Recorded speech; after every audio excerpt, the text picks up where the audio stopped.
My husband caught me without eyebrows a few years ago.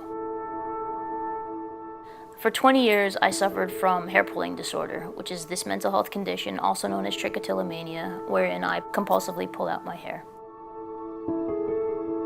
I had been hiding this secret for 20 years in shame and in fear of judgment, that people would think lesser of me because I was doing this to myself. My husband and we were sitting on the couch. This was a few weeks after I had shared my secret with him, and we were watching television, and I just started pulling without realizing it. And he just gently grabbed my hand and held it, and I looked at him and I said, I wish I had something that notified me that wasn't you. We just started looking and we just couldn't find anything, so we said, it can be us. Why can't it be us? We have to take that power, right? And so we've built Keen, which is a smart bracelet. And essentially what Keen is doing is using real-time gesture detection technology to bring awareness to where your hands are. And so the mental health conditions we help with are triggered by stress and anxiety, but the behavior is in certain hand movements. So things like hair pulling, skin picking, nail biting, which oftentimes happen in very trance-like states. We first started with lo-fi prototypes, so we went to Michael's arts and crafts store and we bought slap bracelets and jingle bells, and for a few weeks I was wearing a contraption where one bracelet was here with the bells on it and one bracelet was here with like just a heavy bracelet. Whenever my hand went up, they would clash and clank, and I'd be making all this noise in my advertising agency and I'd just be like, just me experimenting, don't worry. But it was starting to work. So my husband and we are technophiles. We love all the new shiny gadgets, but we don't know how to make them. So we tried to meet more technically capable people in the Twin Cities. We went to Hack Day, and that's where we met John. He walked by the table and said, do you need help? And he is now our lead hardware engineer and has built Keen from the ground up. And in the same way, we met Kirk, who's our chief technical officer, who does all of the software and firmware algorithm. Again, just so passionate about building things that matter and leveraging his 20, 30 plus years of coding experience. He's been building computers since he's been in kindergarten, like that kind of passion for technology. To build Keen, it's been absolutely a team effort. We each come at it from these different angles, and that helps us give the right input in the parts that we can really influence. Working at a company that's focused on mental health, it's more to me than just trying to sell a product. It's about really wanting to make an impact in other people's lives. I think it's just really helped me experience and understand how much we need more kindness in the world. I'm learning and I'm becoming more aware, becoming more mindful of how not only am I talking to myself about who I am, but how I'm talking to other people, my children, my husband, my best friends, my community. And if we can come together and understand that all it takes is awareness and a shift in mindset, then you're on such a better path. There's always challenges as you bring new people into the fold, or even as you start out, right? You're building a company, you're building a product, you're building a culture as well. So it was very much, okay, can we build it? Check. Does it work? Check. Do people want it, right? Like we took a lot of these steps of testing and iterating and getting market feedback from our community of people with this mental health disorder. And part of that process of going through that regimen helped us build camaraderie within the team. And I think that's what makes our relationship as a team all the more powerful. And that's what's helped us get to where we are so quickly. Mental health is important, and I'm just so grateful that I have a mental health disorder because it's what's prompted all of this. For 20 years I felt so alone, and now I am surrounded by an amazing team that has taken this idea and made it a reality. And so ever grateful that they are part of our team and part of this journey with us.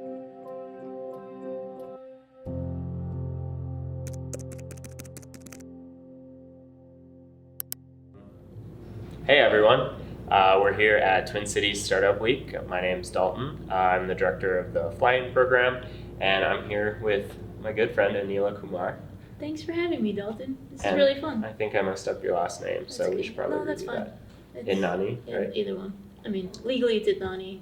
It's hard for everyone. Even my mom gets it wrong. Okay. So it's okay.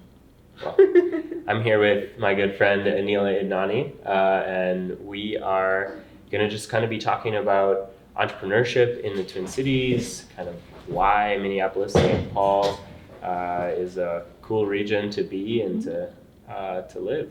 So why don't you kind of introduce yourself first, and we'll go from there. Yeah. Well, thanks for having me. This is fun. Hi, everyone. Welcome to Minneapolis, St. Paul. So I'm Aneela Idnani, or Aneela Kumar, whichever one you prefer. And I am one of the co-founders of Habit Aware, and we make a smart bracelet that helps people with compulsive mental health conditions. So I pull out my hair. Hair pulling is called trichotillomania. And essentially, it is your restless mind translating to restless hands.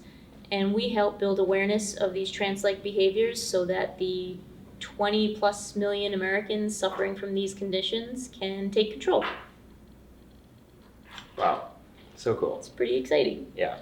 I've always been super inspired by you and the way that your entire company is built around a purpose, and it's always been that way. Can you tell me a little bit more about what drives that purpose and what you've found in this environment that supports it? Yeah, so I think being purpose-driven comes from the person themselves. I think I grew up wanting to make a difference in this world and not really knowing what that meant or what that was as a kid, and struggling to find my foothold of what I wanted to do, and what skills did I even have to make a difference in the world or to have a purpose. My husband and I moved here 9 years ago to Minneapolis. He got a job in corporate strategy, and we had just gotten married about a year ago. We drove through Uptown. I'm originally from New York, so we drove through Uptown, and I'm like, oh, this is mini Brooklyn. Let's do this. This is like a really cool, happening vibe, but accessible. It felt like, you could actually make it to all these restaurants and get the open table reservation and stuff without an issue, that kind of thing. So it was just sort of, okay, let's do this for a couple of years, and then let's go back to New York, back to family, back to friends, and build our lives there. And, to your point about purpose, that was something that I always wanted to do, right? I always felt purpose driven. And this city, I think, brings that out in you. I think their value system in Minneapolis, St. Paul is so much more, growing up in New York, it's how you spend your money, and here it's how you spend your time. And when you're in a city that matches your values more, then you're able to accomplish those dreams. That's awesome. What is your purpose? Like, what over the years, and obviously it's an evolving thing, but like right now, what's the purpose that you feel really drawn to? Yeah, that's honestly, with COVID and all that's happening, it's sort of this trifecta of pandemic and economic, downturn and inequality and injustice, finally coming to light. I think a lot of people are turning inward and trying to reflect on what does this all mean and what am I here to accomplish. And so it is ever evolving. I think right now where I've landed is I'm going to stay in my lane in terms of mental health and helping people get to a better quality of life. And I also want to be a better parent to my children. Like, my purpose is to make sure that I can help my kids develop the skills and develop the resilience and strength so that they can go find their purpose in life. So I'm trying to keep it small, those are both two gigantic tasks, and then I just have to trust that I have friends that are working on, the environment or LGBTQ rights or racial injustice, and support them how I can, but I do my thing over here and I try to help the people that I can, rather than getting overwhelmed with, oh my God, there is so much wrong in this world. I have to do everything, and then you just paralyze yourself. Yeah, totally. I'd love to dig into the mental health piece of that a little bit. And I know last Twin Cities Startup Week, we actually had a panel on mental health in entrepreneurship and the startup world. I'd love to hear about your experience with mental health, specifically as an entrepreneur, because I know a lot of times mental health gets put by the wayside as an entrepreneur. Yeah, I think as an entrepreneur, you cannot be the best business person without taking care of yourself. And that's with anything in life. You can't be the best at anything if you don't take care of yourself. Like, look at all these, the best sports athletes are taking care of their mind and their body and their soul. And so that's what you have to remember to make time for. And I think COVID is a devastating thing, but it is something that's helped us realize that we all need to slow down. We all need to take care of our minds, take care of our bodies, reconnect with our soul, and hopefully if we do that, we can turn around whatever problem we decide to tackle. That's beautiful. We're done. Solved it. Yeah, it's more difficult than it sounds.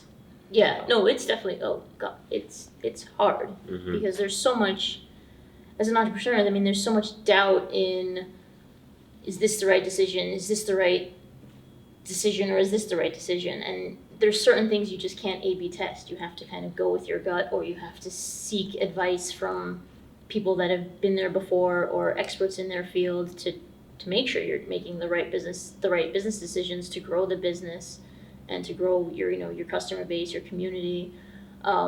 There's always things where it's just like, there's not enough time in the day to get things done, or you just can't figure out the solution. And if you're in an unhealthy place mentally, that will feed a cycle of you're not good enough. And I do this all the time, where I wear a ton of hats on our team, and so do all of our founders and all of our teammates. But one of them is app design, and I'm not an app designer by any means. Like, I learned by doing, right? And so for me to build an app, or design an app rather, it takes what a real app designer would do in a day. It takes me like 3 months, because I have to think it through so much more. I have to take so much more time, and then there's always these feelings of negative self-speak of, I'm not good enough, I've never trained for this, so how am I supposed to be able to do it? How am I the what, why me kind of stuff? And you have to just shut that voice up. And it's hard. I've lived with anxiety and panic attacks my entire life, and I'm just learning now in my years that I am right now how to shut that voice up and how to say, nope, I can do this, or to take this big task and chunk it down so that it's more manageable and less of like this anxious block that I need to deal with.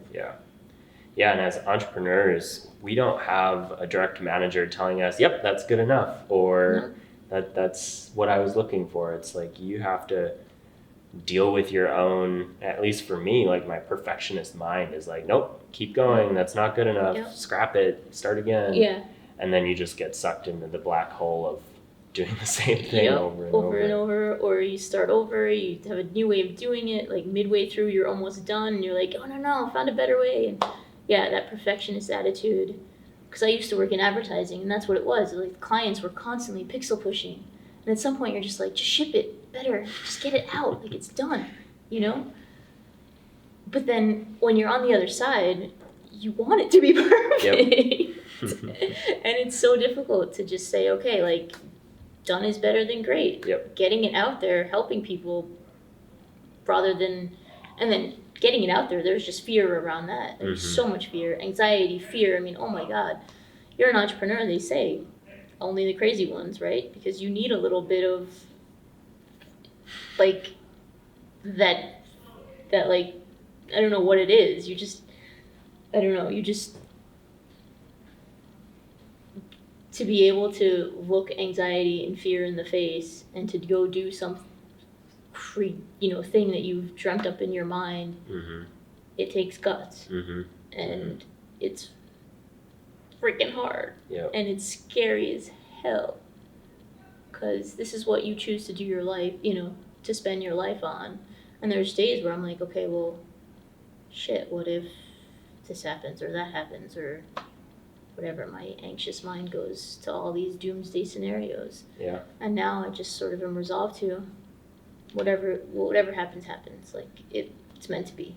Yeah. In looking back on how Habitware started, everything from childhood to now had to happen for Habitware to have happened. And so that's sort of how I just sort of take that idea of competition or, sales dips or whatever it is, like they have to happen in order for something else is waiting on the other side of that. Yep. You are right where you're supposed to be. Yep. Yeah.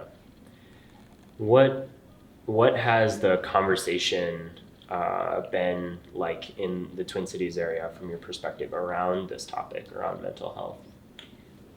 That's a really good question. I know we've at various Twin Cities Startup Weeks, we've talked about mental health and entrepreneurship, and it's super lonely. Mm-hmm. It's like I'm speaking very vaguely right now about the problems we may have, right? Mm-hmm. Because it's that perception of, oh, you're weak, or oh, you're not a good enough founder, or so it's really hard. It's really hard, I think, to find like even friends who are founders. We don't talk about our struggles. Mm-hmm. We don't talk about the bad days. We only see each other. It's like Instagram. You only see each other's really amazing days of this award or that sale or whatever it is.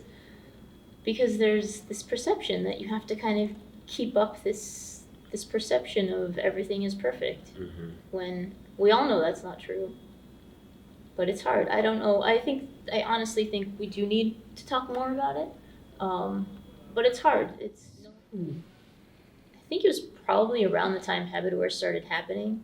I mean, I think honestly it was probably a month after moving here. I was like, wow, Minneapolis, like I said before, it matched my value system so much. I was sort of like, where have you been all my life kind of thing. Like, this was home. The minute we moved here, this was home. It's actually funny because my mom told me months after we moved, my father passed when I was 17, but in 1975, they moved to the US with $500 and a suitcase. And they were either supposed to come to Minneapolis, he was supposed to go to the business school here at the University of Minnesota, or they were deciding between here and Queens, New York, where we had a big Sindhi community, which is the Indians community that I'm from. And so they just happened to choose that because they wanted community. So I just find it interesting and funny because I'm like, oh, full circle, maybe we should have been here this whole time, and I was brought here for a reason. And you kind of just have to live with that faith that everything is happening for a reason, because otherwise there's so much shit that's going on in the world. If you don't have that faith, and I didn't for a really long time, like there was a time in my life where I did not have that faith, and I almost took my own life because of that, but somehow I was able to turn it around. And you have to have faith that every challenge that is placed in front of you is there for a reason to get you to that purpose that we were talking about earlier. Yeah, it's beautiful. Thank you.